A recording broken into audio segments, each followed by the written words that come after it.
Hello everyone, welcome to Siyakhuluma We Talk podcast. It's Nico here today. I'm so excited to be here today because I have fantastic news for you guys.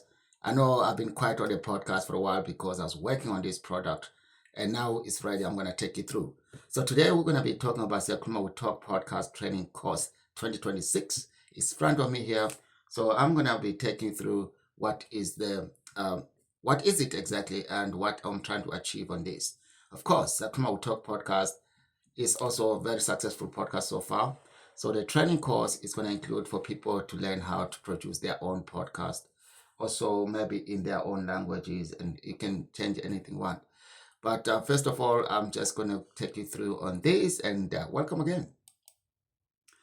So I keep saying welcome, but I think I have to do it properly. Welcome to Siyakhuluma We Talk podcast. It's Nico here. The podcast was founded in 2020 during the COVID-19 pandemic as a way of getting asylum seekers and refugees' voices to be heard. Over the past 6 years, I have worked with various individuals with lived experience projects, networks, charities around the UK, promoting their stories. I choose to use the medium of podcast as it was an accessible way for stories to be told, and I was able to teach myself the skills necessary to record, edit, and produce and interviews. Podcasting is the way that we can promote different voices and give those often left out for the conversation and a platform. Learning outcomes. Number one, plan and organize a podcast interview. Number two, set up and use all the recording equipment, microphone, recording desk, for example. Make sure that you're somewhere quiet as well. And then quiet is very important because you don't want to be recording something, then there's lots of backgrounds on the backgrounds. Distribute and promote your podcast because you need to promote the podcast. You need to share it on networks. You need to people need to know what is it all about and where can I find it, and then so distribute with other networks as well. A platform like Spotify and Apple is very, very important because they're the biggest of the podcast promoting as well. So that's really, really important to make sure that you promote your podcast. Choosing the topic of your podcast is very important as well, to choose a topic for your podcast because the topic does really has to be something that important. So it's very important to choose a topic that you care about and that will resonate with an audience, because I might be talking about something right now and then it's not connecting with you and your audience. They'll be like, oh, what's going on now? So that's why it's really important to pick up a topic that resonates with the audience. Like today, I'm telling you about this package. I've been creating about the podcast training course. I'm sure people connect on that as we go. So use useful questions to help you pick a topic. For example, whose your story do you want to tell? Whose story do you want to tell? That's very important. Who's often left out or excluded from mainstream media to like that. We know that refugees mostly, they're in that group as well. We'll talk about that as we go. What interests me that I want to find out more about?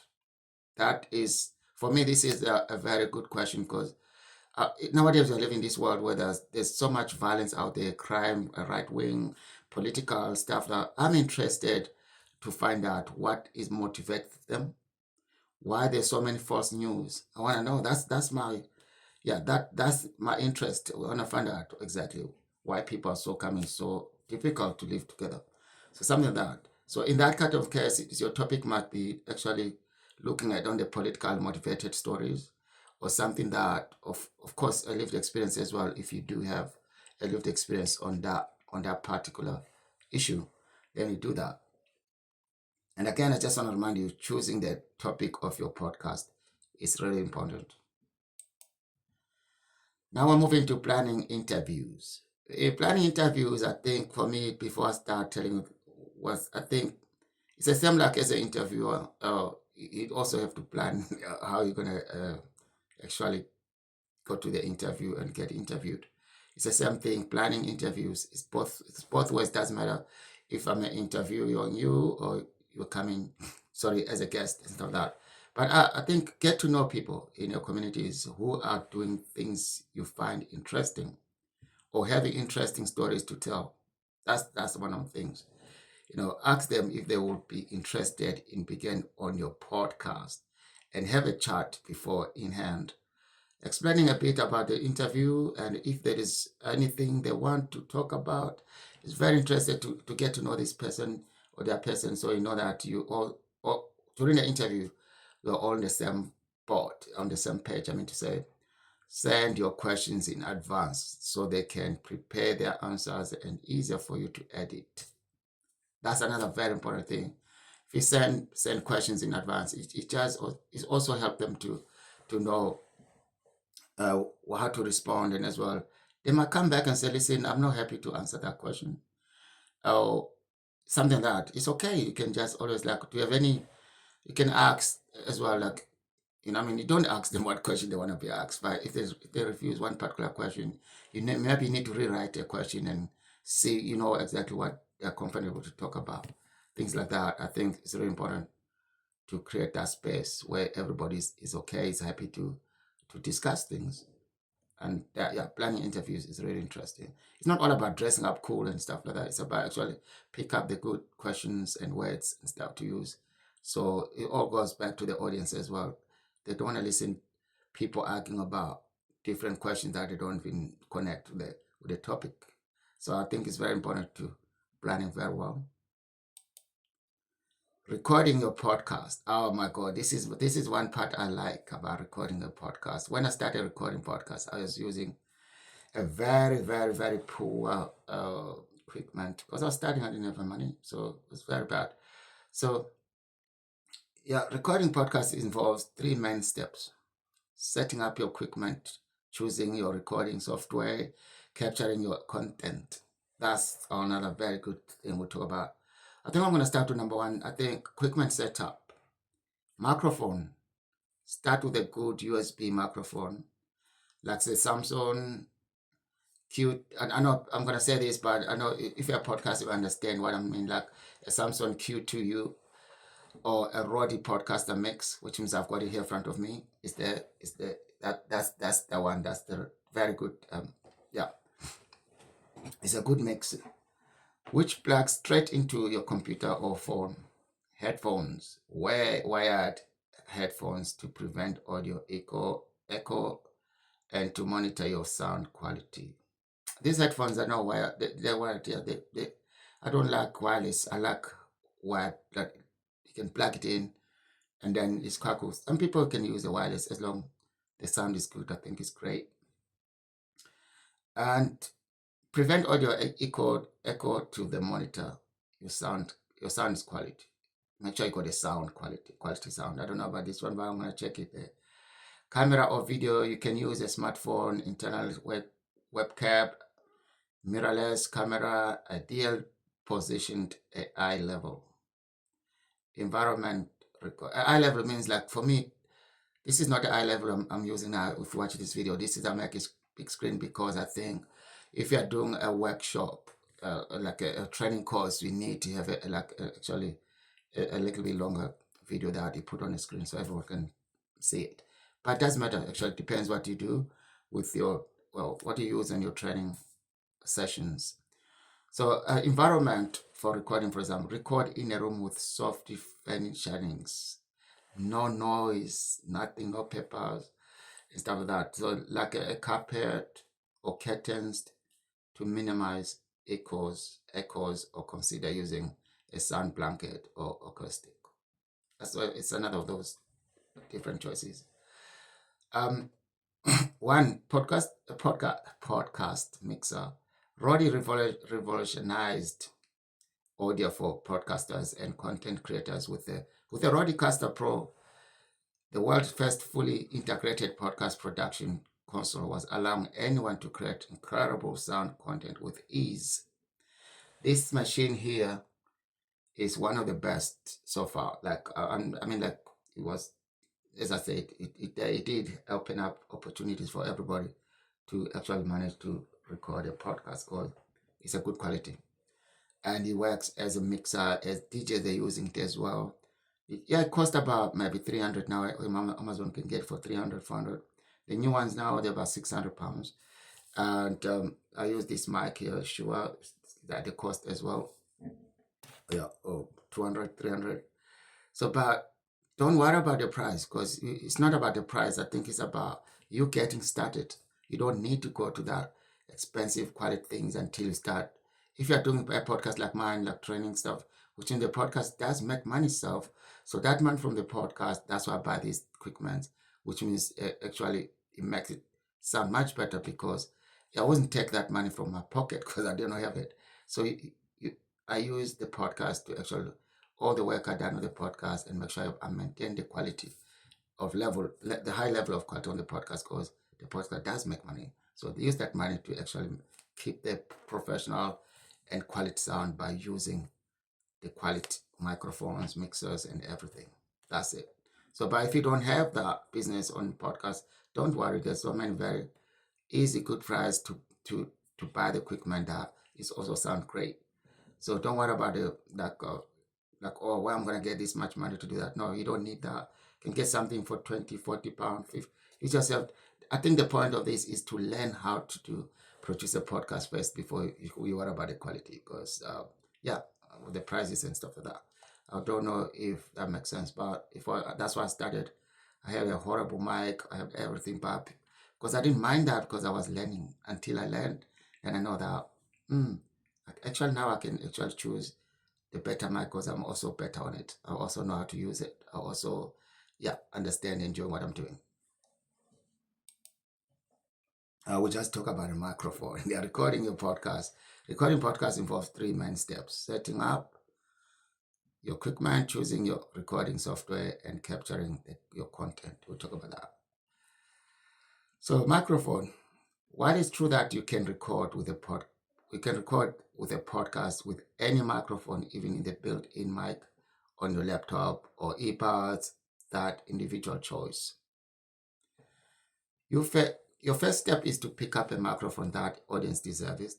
You will need to choose either to buy a USB or XRL. I know when you say XRL, people will wonder what that's supposed to mean. You know what I mean? It's like one of those mic you can actually plug them on the big speakers on the mixers, stuff like that. So the XR use a connection with the 3 pins: positive, negative, and ground terminals. That's very important to know all these things as well, what positive and negative and ground terminals. They sound best, but they don't connect to your computer. Only connect to audio interface or mixers, as I said that. USB mics are super simple to use because they plug into any USB port. Their audio quality is lower than the XR because, of course, the laptop doesn't have it on. I'll make an example. If you plug the XRL or the USB on a laptop, you're not gonna get the proper sound because there's no mixer on it. It's not like this. If I plug it on this machine, there's lots of things to do there. It can boost the volume, can boost the sound as well, and the mic must be good as well to do that. So the next step for good podcast microphone is a setup for good audio recording space. The type of room you are recording in can affect what microphone picks up. Microphone position. The ideal microphone placement for podcast recording can be varied depending on several factors, including the type of microphone you're using, the design of your recording space, and your personality. Experience. So you can see on this one, if I stay like this is the best part we can stay on the mic. But if I keep moving back and forth, you're going to hear it when you listen to the audio. My voice comes in, goes out, comes in, goes out. So you need to stay in the same, not far away, not too close as well. But don't move back and forth because that is going to be captured by the mic and the recording will be also heard.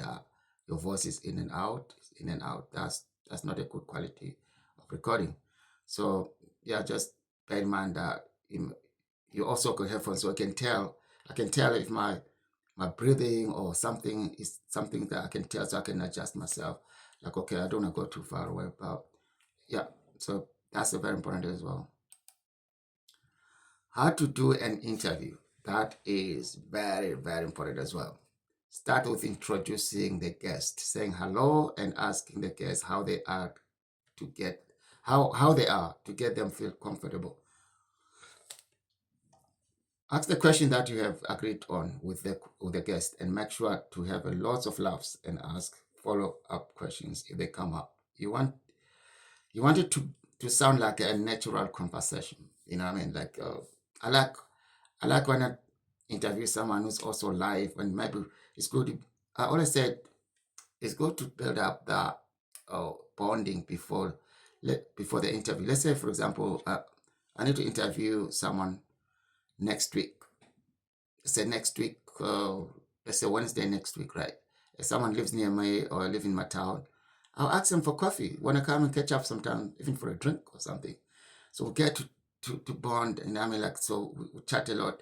Then you find out easier the day of the interview. We're all relaxed because we had a bonding time. We chat, we get to know each other a bit. That's very important as well. But I'm not saying every interview should be like that. But if you have an opportunity to get to know your guest, I think it's very important as well to ask. But don't do it. Don't look like a stalker, right? Just do it on the business level. But if you say no, I'm busy, that's fine. But yeah, you call them maybe an hour before, just ask how they're doing, and then that's something that just make sure that they're very comfortable. Close the interview with thanking the guest speaker and share more information about the podcast. Very important.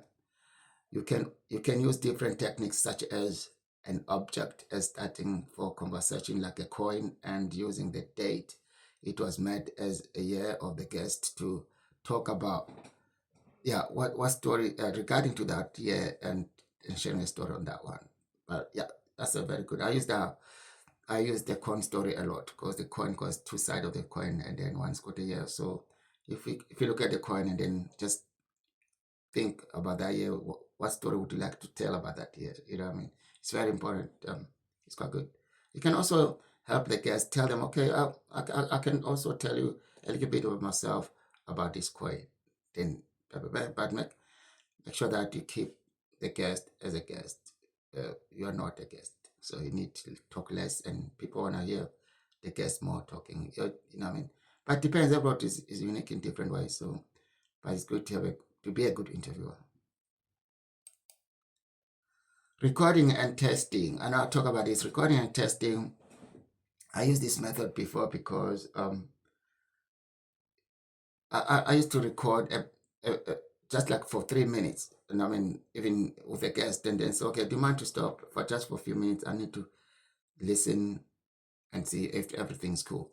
So basically introduce and welcome as a podcast host. You start by introducing yourself, which means I did from the beginning of this training session episode. Your name and greetings to the listeners. Introduce the topic. Welcome the guest speaker. Introduce them. Stop recording and listen to the quality and sound. That means I'm not saying do this when you got a guest. This is you imagining, pretend like we got a guest and everybody, but there's no one, it's just you, just me. But I'm gonna go through that by myself. You know what I mean? Like introducing myself, welcome to the podcast, Nico's here, blah blah blah, introduce myself, and then greetings to the listeners, introduce the topic, welcome to the guest speaker if there was, and then introduce you, then stop recording and listen again. That's you practicing before the actually testing the stuff. You should this, yeah, I think it's very, people do different as well, but that's what I learned, how to make sure that I'm on the right. My voice sounds good. I'm happy to do that. Like today, I can hear my voice like blah blah blah blah blah a bit because it's I talk a lot. So editing is one of the most important things, part of the podcast. I mean, it's the most important part because editing is really really good. It takes time. Like if I had an hour recording, it will take me, it depends where it's recorded. It might take me up to 4 hours to actually get the quality editing, the audio that people listen to it and enjoy instead of that. But as I said, depends who. Nowadays we do interviews on Zoom, you know what I mean, or online or on the phone. The other person might not even have a skill of podcast or being interviewed. He doesn't know about editing, so he doesn't know if it's loud, it's noisy and stuff like that. That's why I always tell my audience, sorry, my guest in advance, please make sure you're in the quiet place. Make sure you're next to the mic so the voice can be quality, and don't move around a lot, because if I touch a paper, the mic will pick it up. So when I'm editing, that will be another, yeah, it can be difficult. Sometimes I tell my guests, like, even if you make a mistake, just pause, take a second, not breathing. Just take a quick breath. Yeah. Then give a gap there. That gap when I'm not talking, like for example, that gap, I just stop to a second there. That helps. If there's anything you want to take out when you're editing between, when people clash or some noise, that it really helps to make it easier. So when I'm editing, I use Audacity. That's what I use mostly. But I got another, like Adobe is good as well. So there's lots of different editing softwares, but I think Audacity is free. So every beginner can use that. Everyone can use that. It's free and it's really good as well. So and then you got Adobe, I said. So the point of editing is turn a conversation into a properly formatted piece of media that is easy to listen to. Editing creates a flow to the podcast, removes back noises and pause, ums and h's that people say a lot. I do like a lot. Sometimes you can hear even my mouth like making some noise, like stuff like that. So this kind of software that can actually help to take all these issues out. You can use free editing software like Audacity to create your podcast live file. I talked about that already. There is a better software such as Adobe that you have to pay for, but sometimes there's you can do free. You can still do like a free one, a free trial. Then you can cancel it before it finishes. So once you're editing now, that's where you actually name your topic, your topic you're talking about, and then write in the bottom about, just kind of like an intro to the podcast and what it's all about, things like that. So some audience, they like to read exactly what's this podcast is about, the audio, I mean to say. So distribution and promotion. This is where once you're editing, once your software is done the editing, now you're ready. So now you need to distribute, upload your podcast to Spotify, Apple, on Google, and for example, announce when you have a new episode out, and try to be consistent for when you release them, so your audience know what to expect, when and how. So promotion directly connect to the networks and organizations who will find your podcast interesting. For example, share the podcast with lots of refugee organizations and campaigning groups. Have a website to host all the episodes and share a bit out of the podcast. Create a mailing list and a Patreon so people can subscribe and update every time there is a new episode. So this is a must. Also, sometimes I do, like I have some flyers. I can print the flyers. I go and put them out there at different places, and people can go. I've got a website as well. But sometimes word of mouth is very powerful. Sometimes I find out people follow the podcast when you actually talk to them in person. You know what I mean? So I thought this is really, really important to do that. So I'm gonna come to the end of this. Today, I think this episode session was about actually how the podcast has developed and what production I have now to be in the position where I can actually run the sessions and train other people to produce their podcast. It's not only about producing a podcast; it's also build the confidence to be front of the mic. Make sure I mean, like, there's a lot of things I noticed when I was doing these sessions, that people they're really worried if, for example, people don't know how to hold the mic. They'll get nervous, and there's a nervous as well to actually speak to someone, to be interviewed. So this kind of session, it's not only about building confidence on people. It's also like actually give you the knowledge of what exactly is it about the podcast. It doesn't mean talking only. It also means learning how to use the software, how to edit. We'll talk about that, and how to ask questions, how to ask the right questions as well. I think that there's a lot about this. It's not always about I want to do the podcast and stuff. Okay, this training course, it does bring lots of skills in one go. It's not all about me talking right now. It's also about also learning, get deep to the software, to take to the audience and the guest and all that. It needs lots of preparation to actually be a professional, to understand things, and then be part as well. I'm also connected to my guest and to my audience, because sometimes I feel when I hear the story, it does get to me as well. So I know I've got a lived experience as a refugee, asylum seeker, so I know how hard it is out there. So, ladies and gentlemen, I thought to come here and share this about the Siyakhuluma We Talk podcast training course 2026. I already worked with a few projects about this course, but if you think or you want to get your service users or your staff to learn about the podcast, you can get in touch with me, or you can go to www.wetalkpodcast, Siyakhuluma We Talk podcast.co.uk. Okay, I'll try again. www.siyakhulumawithtalkpodcast.co.uk, or you can find us on Facebook, or you can send me a message through there. On Google, you can just Google Siyakhuluma We Talk podcast. Everything will come up, and then you can get a contact number or email over there. So for now, thank you so much for listening, and thank you.